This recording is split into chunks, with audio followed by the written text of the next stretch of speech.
മണിയാണ് നായകൻ. നമ്മൾ കണ്ടതാണ് ഫോട്ടോഗ്രാഫറിൽ ഓടിച്ചാടി നടന്ന് മറ്റേ സ്റ്റേറ്റ് അവാർഡൊക്കെ മേടിച്ച് മറ്റേ പച്ചപ്പുൽച്ചാടി ആ പാട്ടിൽ അവൻ നായകനായിട്ട് വരുന്നു. ഒരു അസാധ്യ ആക്ടറാണ്. നമ്മൾ ക്യാമറയുടെ മുന്നിൽ കൂടെ അഭിനയിക്കുമ്പോഴായാലും എനിക്ക് മണി ഒരുപാട് സിനിമ ചെയ്യണം, അല്ലെങ്കിൽ മണിക്ക് കുറേ അംഗീകാരങ്ങൾ കിട്ടണമെന്ന് ഭയങ്കര ആഗ്രഹമുണ്ട്.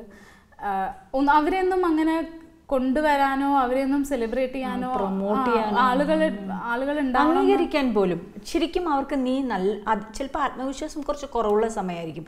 അപ്പോഴാണ് നമ്മൾ തോളിൽ തട്ടിയൊന്ന് യെസ് നമ്മളെ പേടിയാണ് അവർക്ക് പൊതുവെ. എങ്ങനെയായിരിക്കും അവർ എടുക്കുക, അങ്ങനെ ഒരുപാട് ചിന്തകളും ആശയക്കുഴപ്പവും. പ്രത്യേകിച്ച് ചേച്ചി ഓർമ്മയുണ്ടാവും, ഇപ്പൊ നമ്മൾ അടുത്ത കാലത്ത് മധു എന്ന് പറയുന്ന ഒരാളുടെ രൂപം കൊണ്ട് ഭക്ഷണം എടുത്തതിന്റെ പേരില് നമ്മൾ എന്താ ചെയ്യുന്നത്. അതെ അതെ.